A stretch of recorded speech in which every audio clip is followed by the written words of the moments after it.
anak-anak yang ada di Hong Kong. Ya beda yuk. Lah bocah Hong Kong kuwi nganggo baju seksi wong awake putih bodine apik. Lah bocah Malang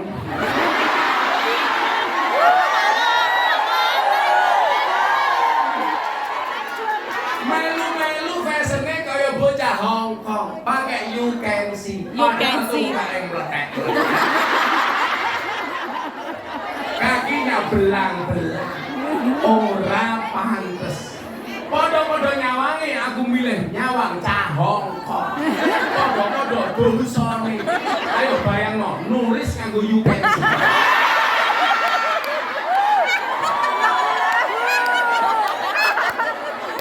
Sabar Bunda. Bentuknya kaya ngobat.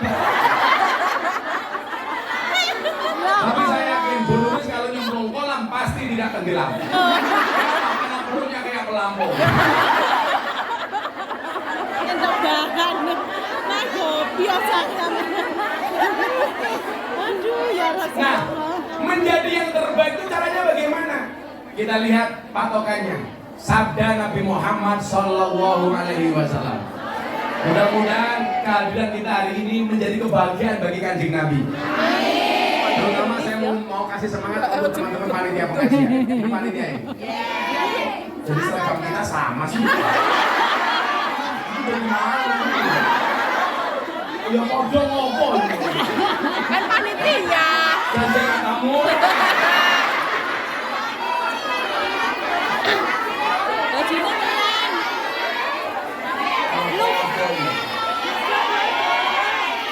Jodoh. Untung di kamu rugi ya.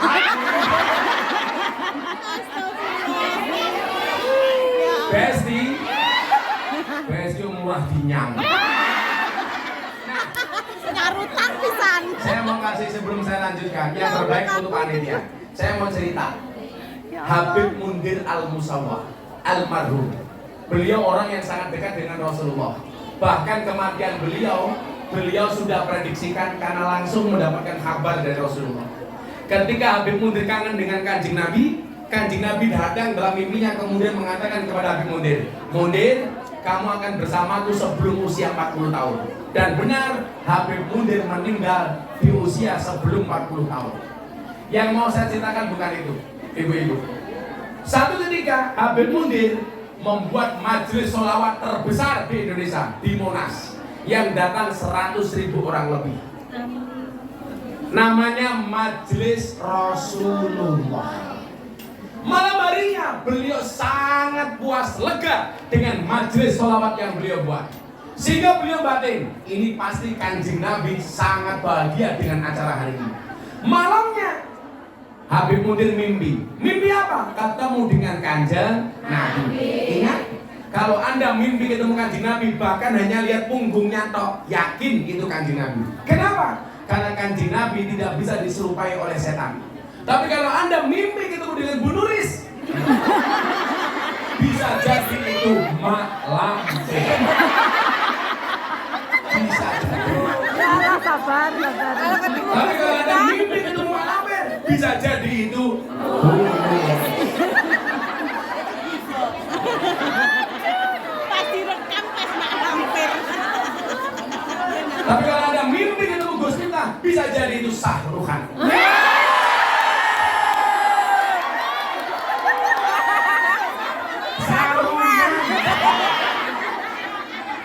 Sarungan. Ini korokan matamu. Korokan. Sarung saya ini mahal, apalagi Isinya. punya goblok.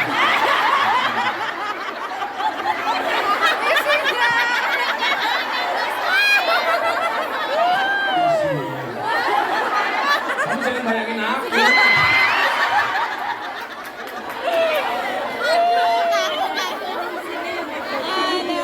Akhirnya apa? Di dalam mimpi itu Nabi Muhammad kelihatan sangat bahagia. Ya Allah. Maka kemudian Nabi Mundir bertanya kepada Nabi, "Wahai Nabi, saya doakan semua yang hadir mudah-mudahan dikasih mudah untuk mimpi ketemu dengan Kanjeng Nabi." Caranya gampang, istiqomahkan sholawat minimal deh 1000. Sallallahu ala Muhammad, sallallahu ala Muhammad, sallallahu ala Muhammad. Gak sampai 5 menit kamu nyapu sambil sallallahu ala Muhammad boleh. Pertanyaannya bukan masalah bisa apa nggak bisa, tapi mau apa enggak mau. Saya yakin kita semuanya mampu. Kemudian apa? Habib Mundir bertanya, Rasul, apa yang paling membuatmu bahagia? Apa jawaban Nabi Muhammad? Saya bahagia. Sampaikan salamku. Habib Mundir batin, ini pasti Kanjeng Nabi bahagia dengan saya. Ternyata apa? Nabi Muhammad jawab, wahai Mundir, sampaikan salamku kepada mereka yang pasang umbul-umbul. Wahai Mundir, sampaikan salamku kepada mereka yang pasang tenda, kepada semua orang yang terlibat dengan acara itu. Begitu bangun, Habib Mundir langsung batin, tahu seperti itu, yang masang umbul-umbul aku sendiri. Artinya apa? Itu hebatnya panitia pengajian. Saya yakin panitia pengajian ini akan dibanggakan oleh Rasulullah. Amin.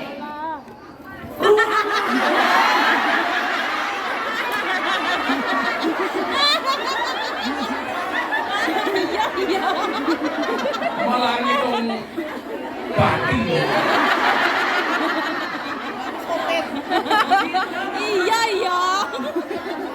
Oh, totalan sopir.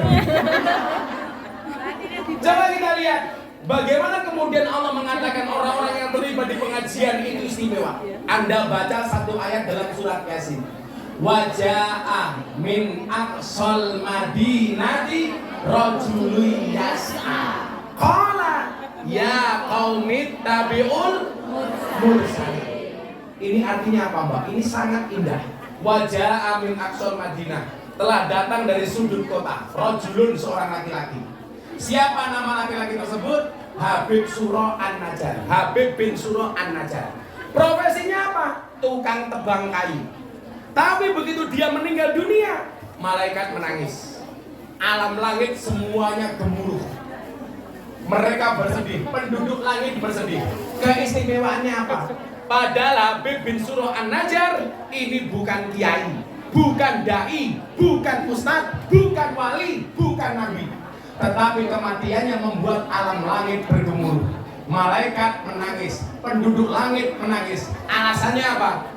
Karena Habib bin Suro An-Najjar sering ajak-ajak orang untuk mengikuti pengajian. Qala ya qaumit tabi'ul mursalin. Itu ada nabi, ayo kita ikut ngaji. Itu ada wali, ayo kita ikut ngaji. Ternyata apa? Kematian yang membuat alam langit bergetar. Artinya apa? Besok lagi kalau ada pengajian, kamu share di medsosmu, posisimu insya Allah sama dengan Habib Suro An-Najjar. Amin. Begitu indahnya.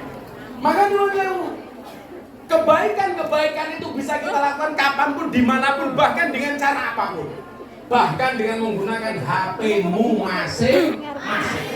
Makanya kenapa saya dipancing, ayo kamu bikin konten TikTok yang bagus.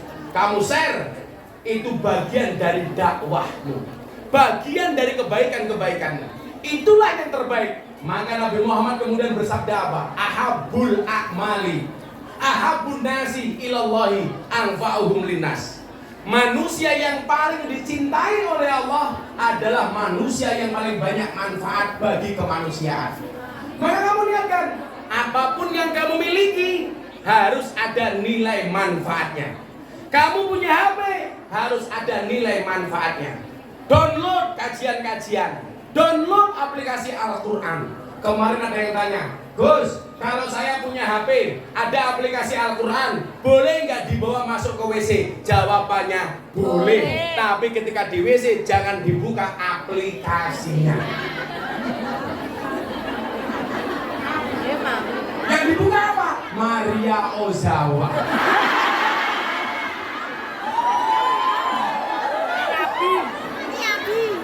Sama aja kalau Anda punya HP, ada aplikasi porno. Masuk masjid boleh apa enggak? Boleh. Tapi jangan buka pornonya. Artinya apa? Ada kebaikan dari HP. Itu mah jualan Facebook. Hampir crossing banget. Melanggar status Facebook ya ini kan dero.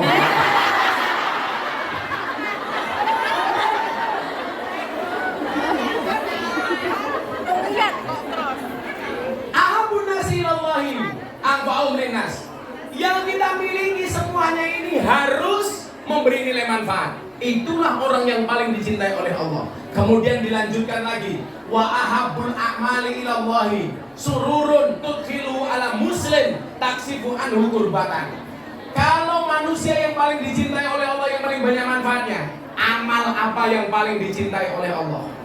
Amal yang paling dicintai oleh Allah itu adalah sururun, ketika kebahagiaan, tudkhiluhu ala muslim, yang kamu berikan kepada orang Islam yang lainnya, taksifu anhu kurmatan, maka orang-orang itu kemudian lepas dari segala kesedihannya. Itu adalah amal yang paling dicintai oleh Allah.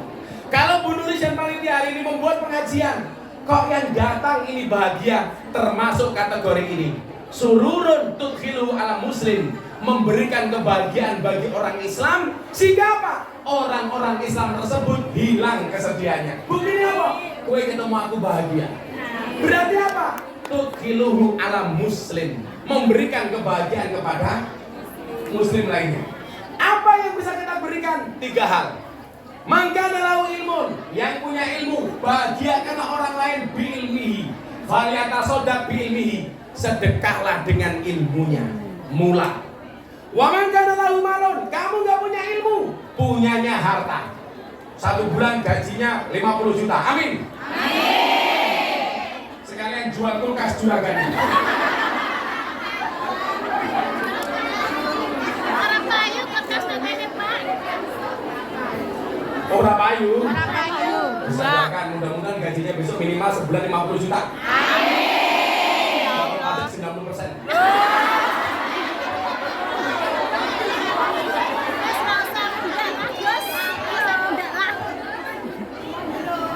Jangan minta kaya tapi mintalah cukup. Jangan minta senang, minta tenang. Karena banyak orang senang-senang hatinya tidak.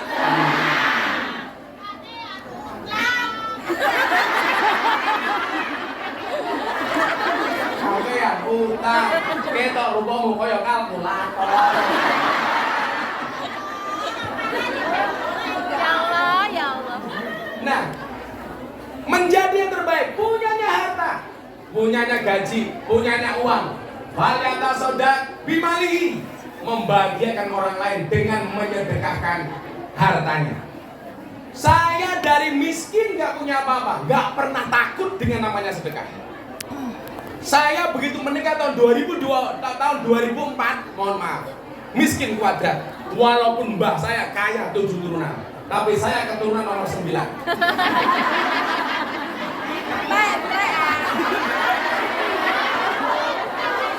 Ada yang dari Jawa Timur, ada yang dari Ponorogo. Saya keturunan ke-9 dari Mbah Muhammad Besari Ponorogo.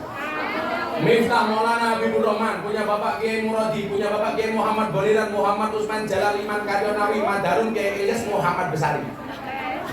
Di atasnya Mbah Anom Besari, di atasnya Mbah Abdullah Mursuk, Mbah Abdullah Mursad, di atasnya Raden Demang, di atasnya Pangeran Demang, di atasnya Panembahan Praworo, di atasnya Susunan Wilasmoro, di atasnya Sultan Trenggono, di atasnya Raden Patah, di atasnya Prabu Brawijaya.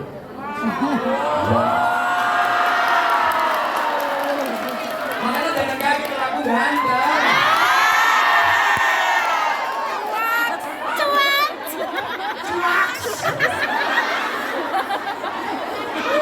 Selembang. Meledak. Begitu sulit. Lupakan sulit. Nah,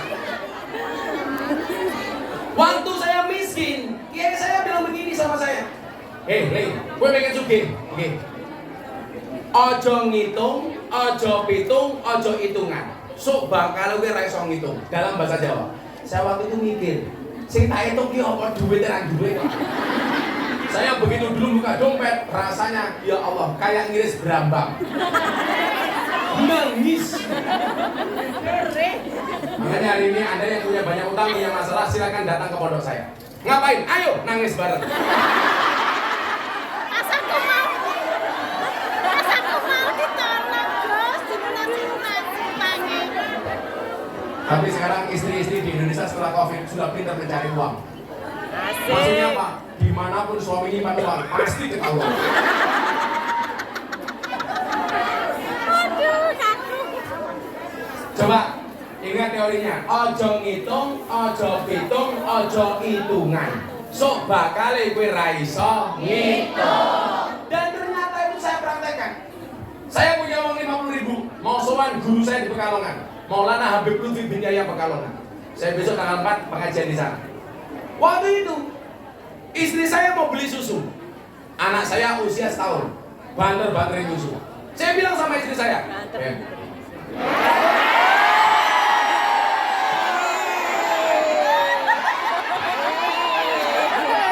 lah aku nyelok bojoku beb pantes. Pak Nuris nyelok Bu Nuris ora pantes. Beb kayak gini. Emangnya biar nenek beb. Ayang. Istri saya jawab, iya say.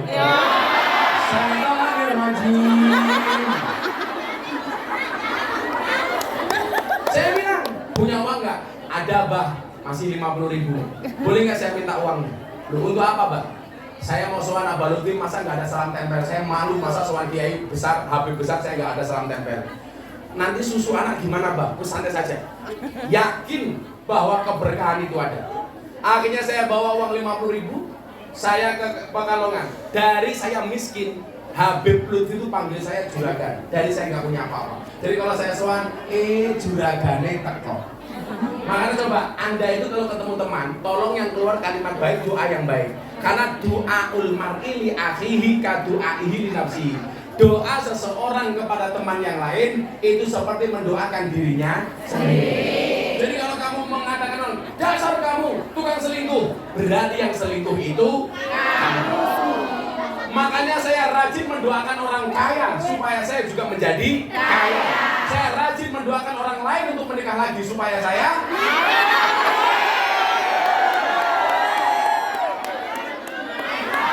Sorry, saya tipe suami yang setia. Lelaki yang hebat bukan lelaki yang mencintai banyak wanita, tetapi mencintai satu wanita dengan banyak cara. Kenapa saya ngomong seperti itu? Karena direkam banyak kamera.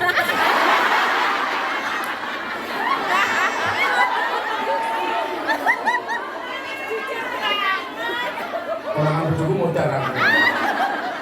Nah, akhirnya apa? Saya berangkat ke Pekalongan minta didoakan sama Abah Lutfi. Saya pulang jam 12 malam sampai rumah. Anak saya nangis karena nggak punya susu. Akhirnya apa? Malam itu saya rebutan susu dengan anak saya. Tapi saya berbaik hati. Anak saya tak kasih isinya, saya cukup kemasannya. Tapi yang terjadi apa? Ternyata keberkahan itu nyata. Apa yang kita berikan tidak mungkin kemudian Allah sia-siakan. Yang kemudian menjadikan saya hidup saya enak hari ini adalah keberanian saya untuk tidak hitungan, tidak hitung, tidak ngitung, tidak hitungan, tidak hitungan. Dan ternyata benar. Ketika saya miskin, saya berdoa, Allahumma barik lana. Ya Allah ya Rob, hari ini saya nggak kuat makan. Tapi satu saat saya harus bisa memberi makan orang. Saya dari dulu rajin puasa. Kalau saya punya uang 10.000 daripada saya untuk makan, saya puasa uang 10.000 saya sumbangkan. Dan ternyata hari ini benar, ratusan santri saya semuanya gratis. Amin. Dulu saya nggak kuat tidur. Ya Allah ya Rob, hari ini saya nggak bisa tidur karena nggak punya kamar tidur. Tapi satu saat saya harus bisa membuat nyaman orang tertidur. Dan ternyata benar, santri hari ini semuanya bisa tidur dengan nyaman. Berarti apa? Pola pikirnya ini yang perlu dirubah. Jadi mohon maaf, kalau kamu merasa yang kamu miliki itu mutlak punya kamu, Anda salah. Itu hanya Allah titipkan kepadamu. Yang namanya orang nitip, Allah sudah sampaikan, ini kamu tak titipi, tolong kamu bagi. Bagi kepada siapa? Bagi kepada orang lain. Kalau kamu tidak mau berbagi, kata Allah, maka besok kamu tidak akan saya titipi lagi. Akan saya ambil, dan kamu bukan sebagai orang yang saya titipi, cuman sekedar sebagai seorang penerima. Yang perlu Anda ingat, senikmat-nikmatnya menerima lebih nikmat memberi.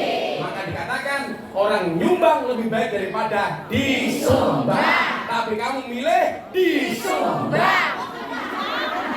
Traktir sama traktir bagus mana? Traktir. Kamu tapi milih ditraktir. Gratisan no. Tangan di atas sama tangan di bawah, bagus mana? Kamu pilih di atas apa di bawah? Di atas.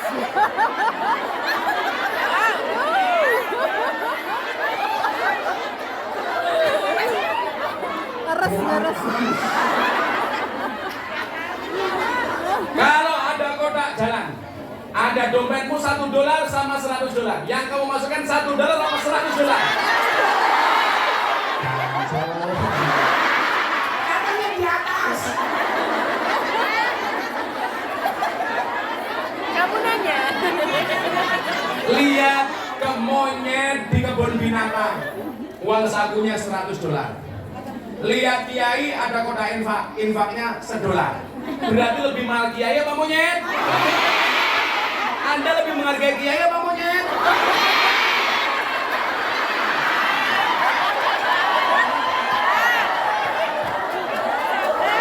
Aku emosi. Emosi, Gus. Emosi. Tadi saya bilang toh, kalau ada orang punya 2 botol air mineral, diminta 1, biasanya dengan ikhlas kita memberi. Padahal dia punyanya cuma botol mineral tok, punya 2, diminta separuh dikasih.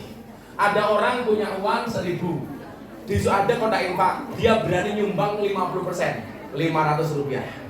Tapi lucunya begitu pendapatan kita bertambah, punya uang 10 juta, diminta 10%, 50%-nya biasanya dikasih enggak. Nah, punya uang 1.000 diminta 50%-nya, padahal punyanya cuma 1.000 tok. Diminta 50%-nya dikasih nyoh. Begitu Allah tingkatkan pendapatannya, punya 10 juta, diminta 50%, enggak dikasih. Kalau seperti itu pola pikirnya, saya doakan penghasilanmu selamanya cuma 1.000. Biar rewel. Ayo, saya katakan, kalau ada nanti kotak infak punya $100 sama $1, yang dimasukkan 1 apa 100? 100. Kalian jalan terus.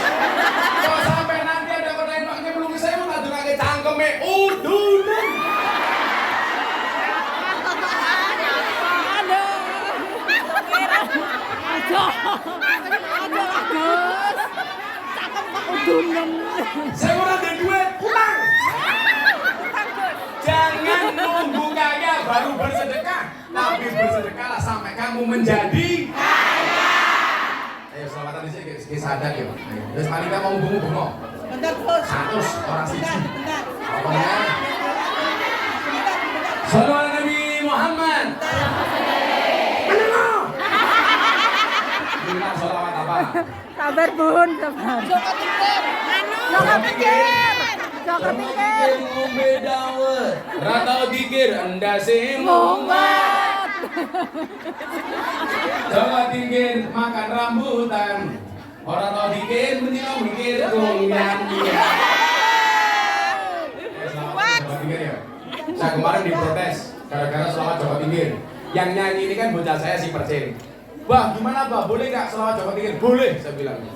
Tapi katanya penghinaannya di mana? Lah itu Jawa Tingkir ngombe dawet, loh boleh. Karena zaman Jawa Tingkir adanya cuma degan kopi sama dawet.